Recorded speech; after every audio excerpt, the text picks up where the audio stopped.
Gracias por seguir en Momentum, esta alianza entre Pie de Página y Rompeviento TV, televisión por internet. Y como le habíamos comentado, está ya con nosotros Genaro Villamil, periodista de larguísima trayectoria, un experto en muchísimos temas que tienen que ver con medios de comunicación y otros muchos más en su larga trayectoria que ha abordado y que ahora es el responsable del área pública de radio y televisión en México. Genaro Villamil, bienvenido a Momentum. Muchas gracias por aceptar la entrevista y acompañarnos esta mañana. Al contrario, Alberto, muchas gracias a ustedes y a Rompeviento. Aquí estamos. Adelante, pues sí. Gracias, mi querido Genaro Villamil. Pues tuvimos una breve charla, una breve entrevista con Jesús Ramírez, Genaro, y antes de entrar en materia en lo que toca al tema de la infodemia y que ya le vamos a presentar los cuadros que amablemente nos acabas de enviar hace un ratito, Genaro Villamil, es todo este debate público que se habló y que tú, pues, todo un experto en redes sociales, y vaya que has escrito libros y que has trabajado mucho en el tema, nomás que ahora sos funcionario y a algunos todavía nos cuesta trabajo acostumbrarnos a verte como funcionario. Pero, Genaro, ¿cuál es tu valoración, así en términos generales, de este debate público de regular pues las redes sociales? ¿Es factible, posible, pertinente, no? ¿Cómo lo ves?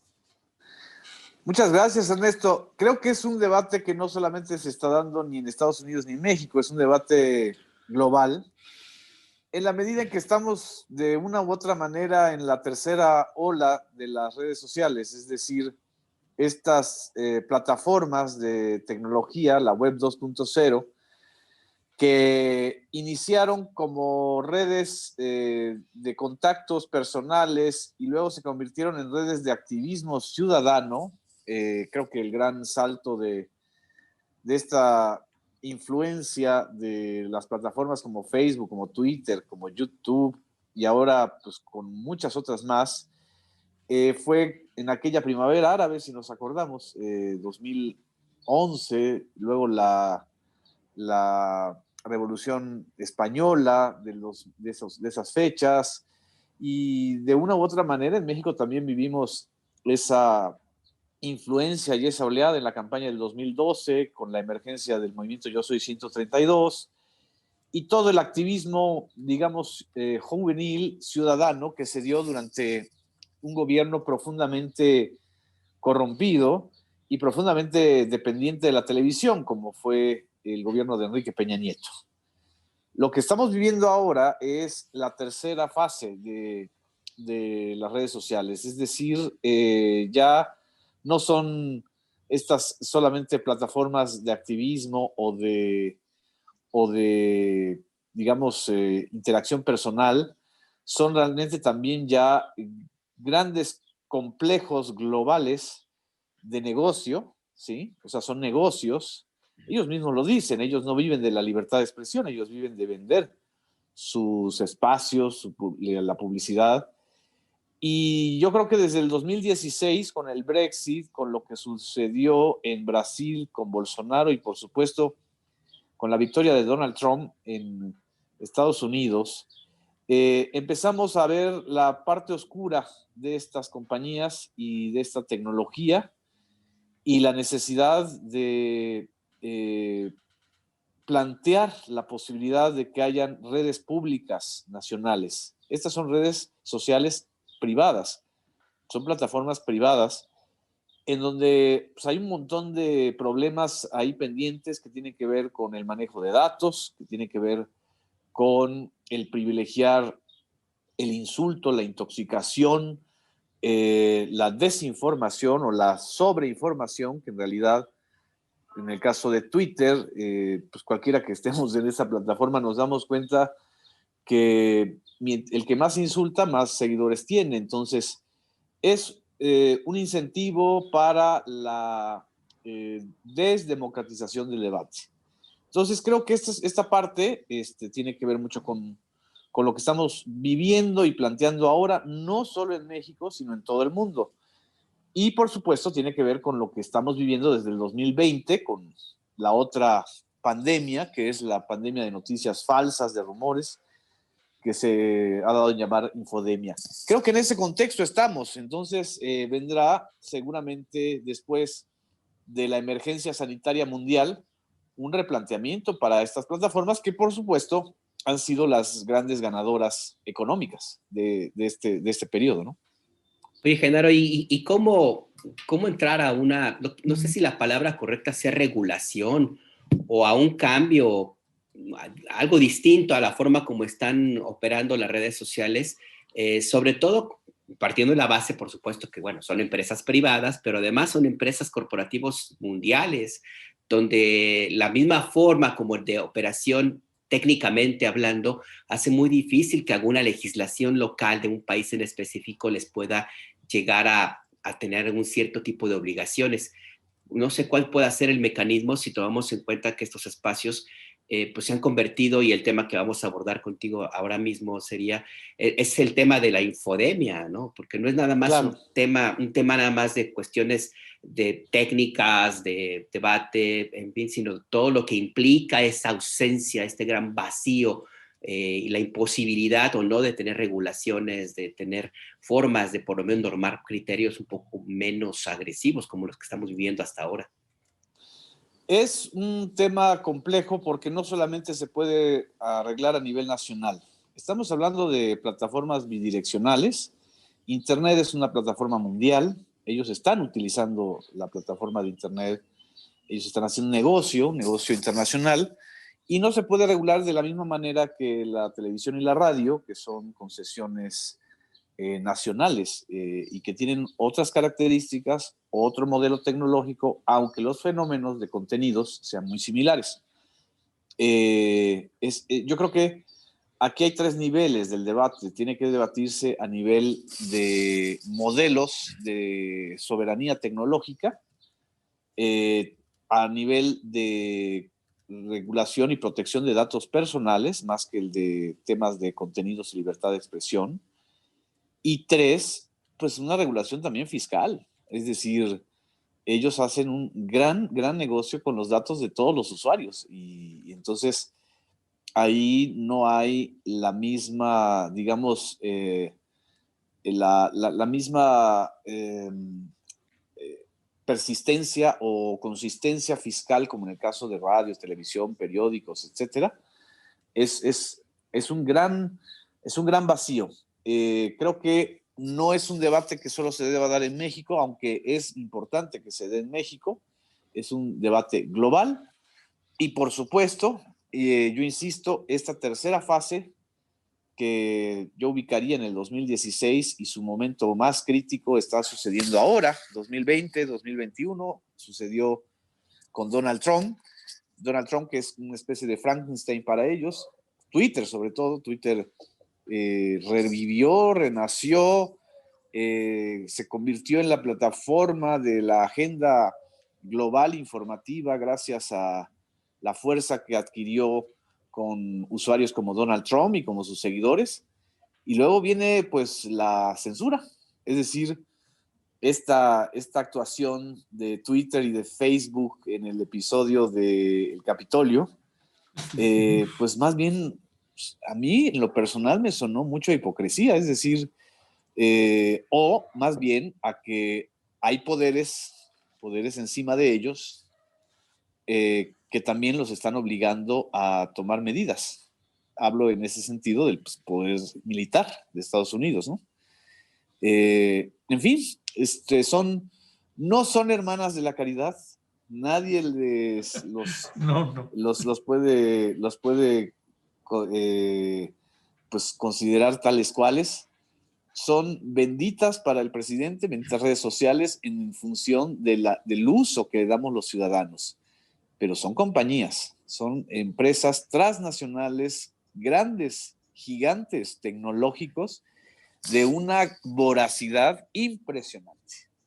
Ustedes que son de Rompeviento y que son un medio digital, saben perfectamente lo que te puede, pues prácticamente, fagocitar YouTube o las plataformas de videos. Ernesto lo sabe muy bien. Entonces, esa lucha de la independencia y la autonomía en el uso de la tecnología digital es lo que hay que defender. Justamente lo que hay que defender, la neutralidad también de la red. ¿Quiénes son ellos para estar controlando el tráfico o el uso del Internet? Entonces son grandes temas que creo que hay que debatir a nivel nacional y a nivel global. Y hablando de eso, mi querido Genaro Villamil, que además pues no señalamos ya por la costumbre, presidente del Sistema Público de Radiodifusión del Estado mexicano, señor presidente, funcionario.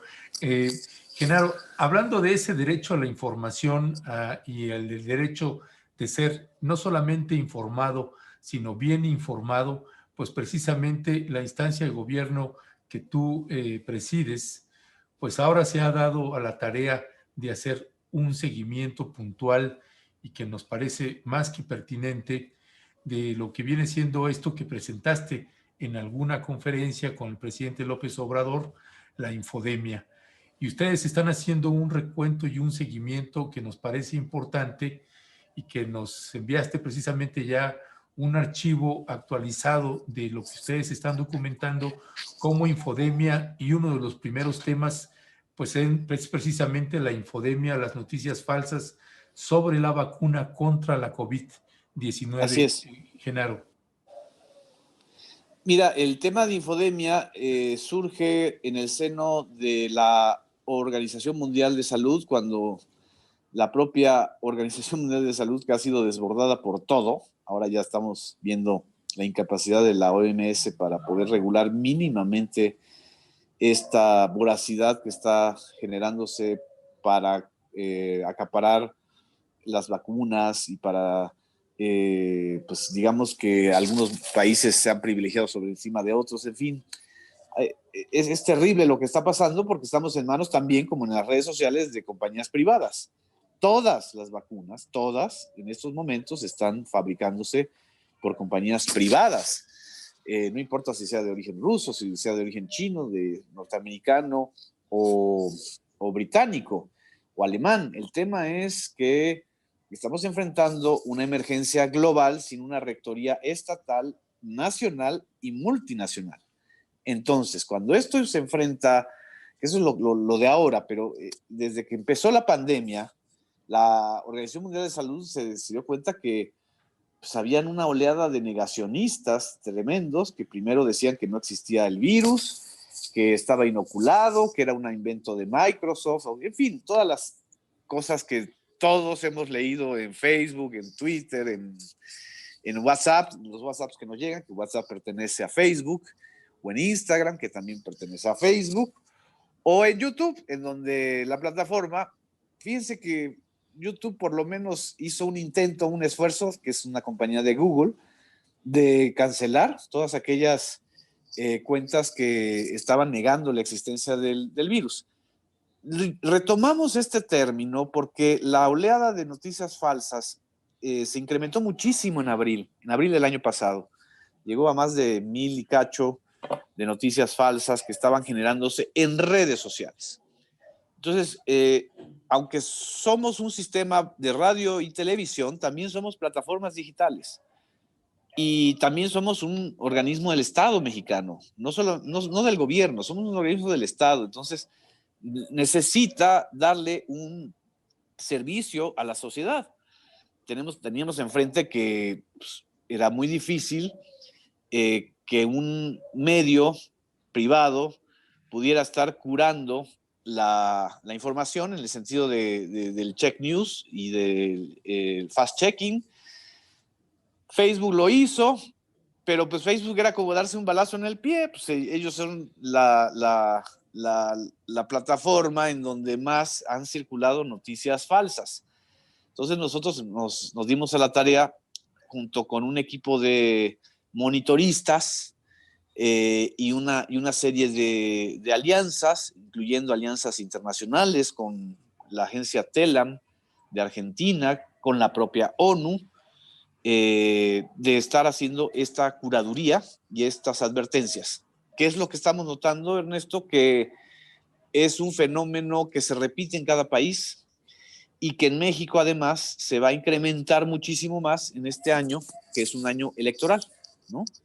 y las vacunas entran dentro de este juego de percepciones y de golpeteo político electoral, ¿no? Ahí si nos haces favor de poner el primer slide, ahí, Leonardo, infodemia contra vacuna, el que acabas de Sí. poner, es ese, ¿verdad, Genaro? Así es el recuento de enero de este año.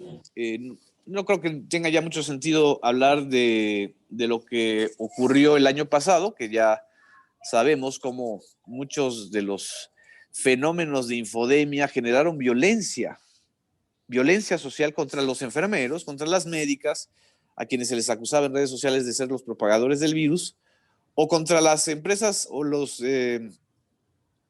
ayuntamientos que intentaban sanitizar.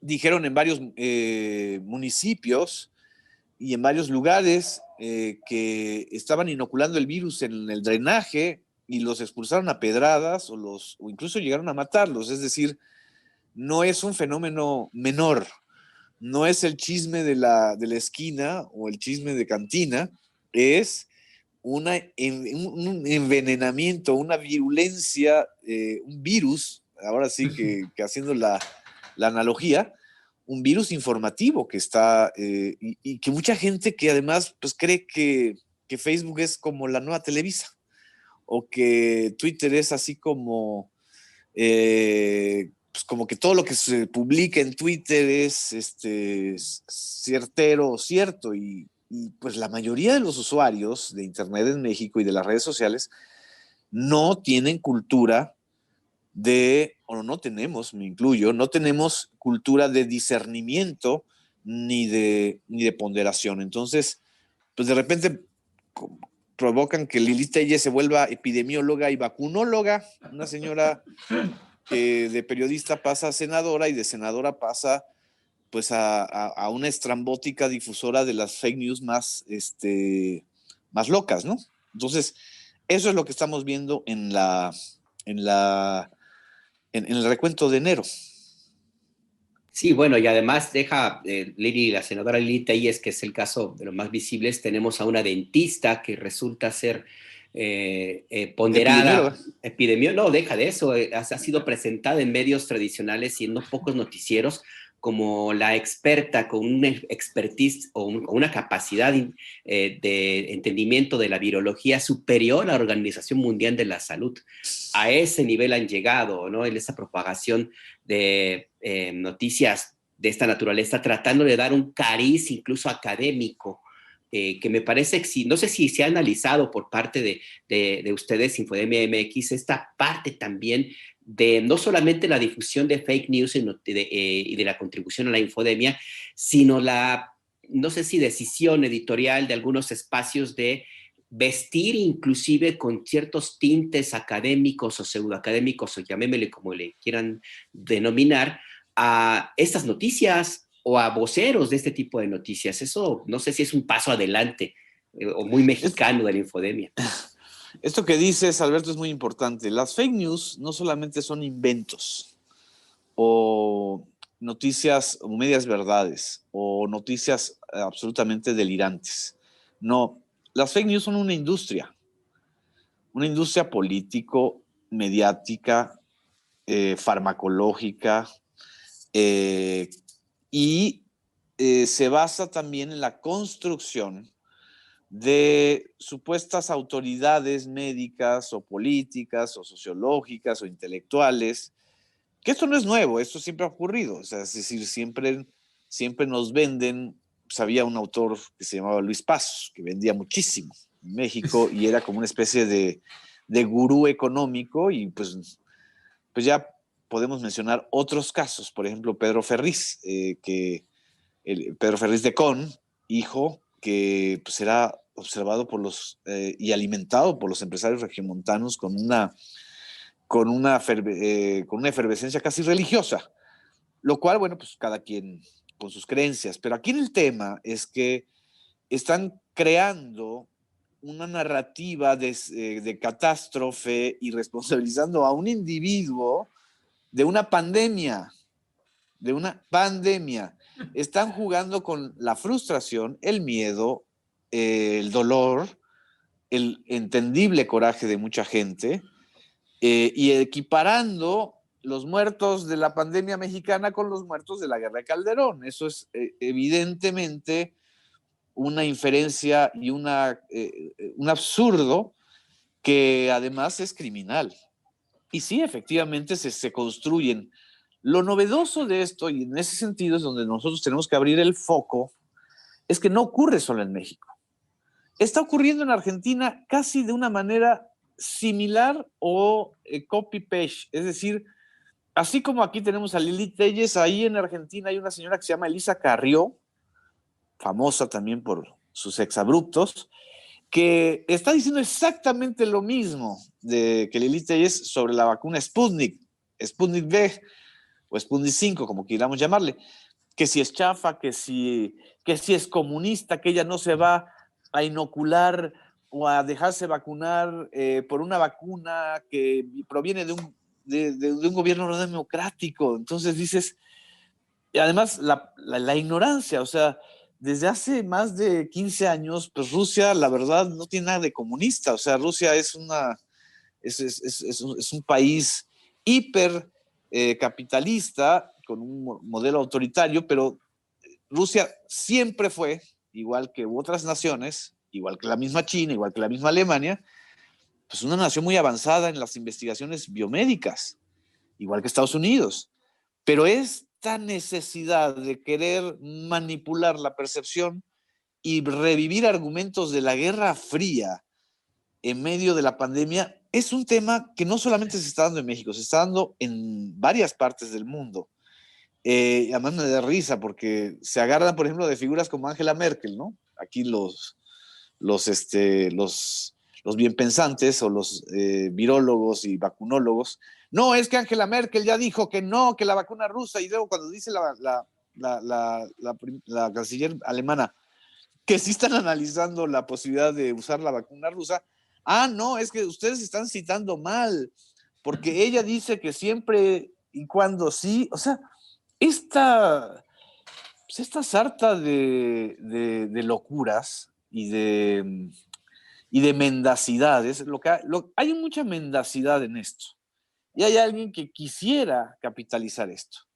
Lo que yo observo es que va a haber un efecto boomerang terrible. Para aquellos que quisieron capitalizar políticamente una tragedia mundial epidemiológica y de salud, a través de la infodemia, que quisieron capitalizarla, les va a generar un efecto boomerang, incluyendo a los medios, incluyendo a los medios electrónicos o impresos, que toman las cosas de las redes como si fueran fuente fiable, cuando todos sabemos que las redes no emiten nada. Lo que lo emite son cuentas específicas, personas específicas, grupos específicos y, como en este caso, supuestas especialistas habilitadas para generar ruido, ¿no? Sí, Genaro Villamil, uno de los temas que está preocupando a mucha gente y a nosotros también como medio de comunicación es que parte de esta infodemia se ha generado, si me puedes poner, Leonardo, por favor, infodemia contra vacuna, que es precisamente la primera, es las reacciones secundarias a la vacuna. Es decir, nosotros como medio de comunicación, un elemento que empieza a aparecer muchísimo en los comentarios es: yo no me voy a vacunar, yo no me voy a vacunar, es peligroso, y le puede ir la vida de por medio a mucha gente. Genaro Villamil, no sé si ustedes van a hacer algún trabajo específico sobre eso, y no sé si la Presidencia de la República pues estén pensando en intensiar una campaña, porque pues me parece que es de las campañas pues más perversas y más peligrosas, y que le puede ir la vida de por medio a mucha gente.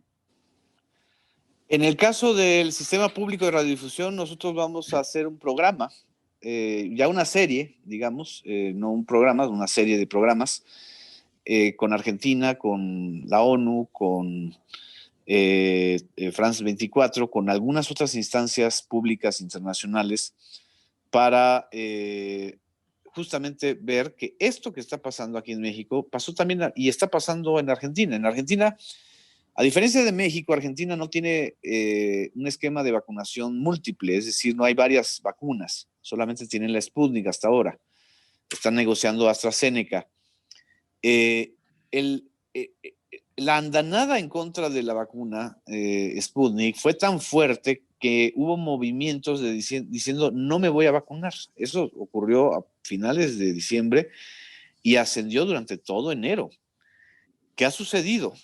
Que nadie se pelea con su cartera ni con su salud, que a final de cuentas la gente está yéndose a vacunar y los efectos secundarios que tienen las vacunas no llegan ni al 2%, es decir, al 2% de la población.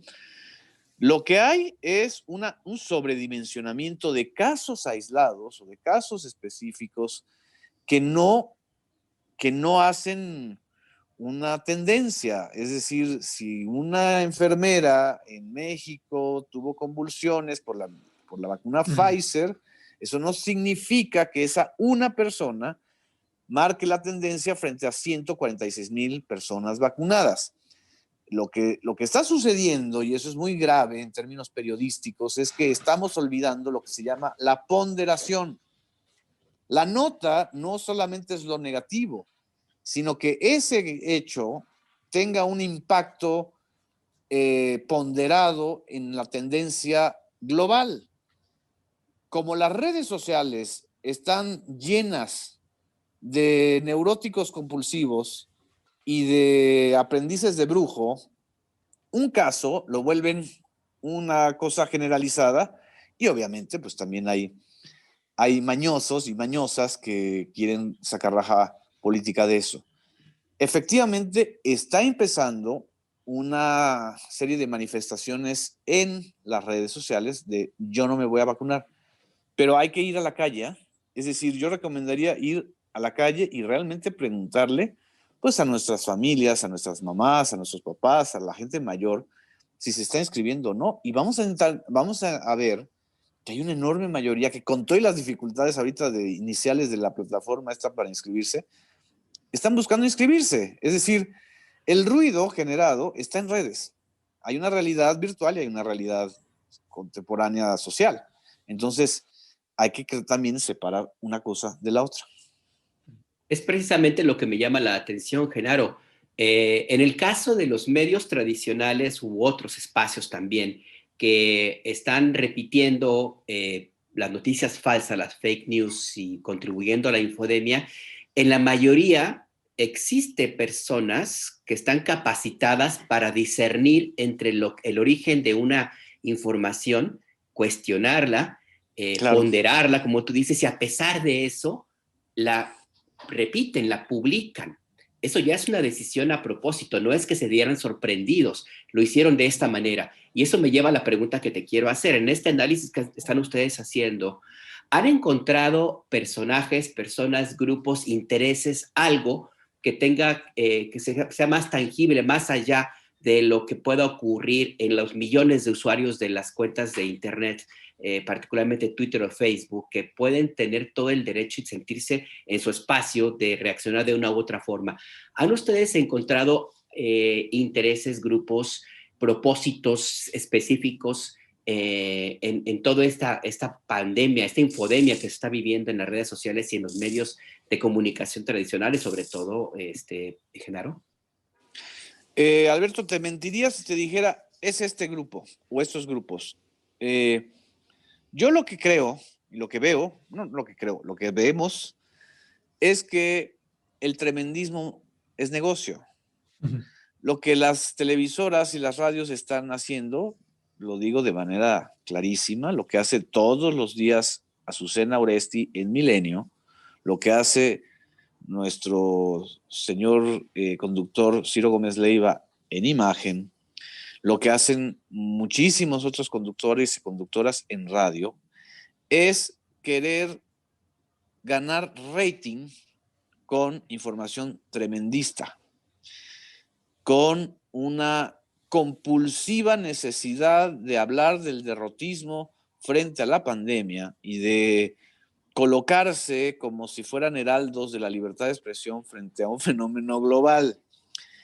Estamos en las trampas del poder del rating, en el caso de las televisoras y de las estaciones de radio comerciales, y en las redes estamos en las trampas del poder del algoritmo, que eso es de lo que muy poca gente sabe, y hay que también hablar de eso, y vamos a hablar de eso.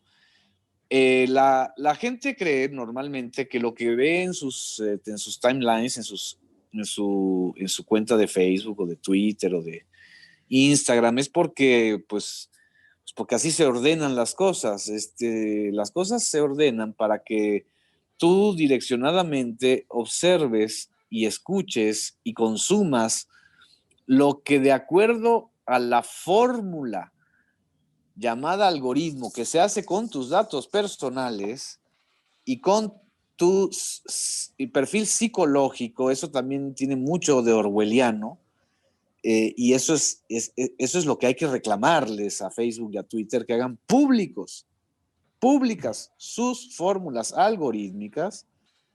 Como Twitter o Facebook te van catalogando de acuerdo no solamente a tu edad, a tu condición de género, social, económica, etcétera, sino también a las cosas que te espían o que te están constantemente monitoreando y que tú no te das cuenta porque no estás informado y porque ya hubo una cesión voluntaria de tu privacidad.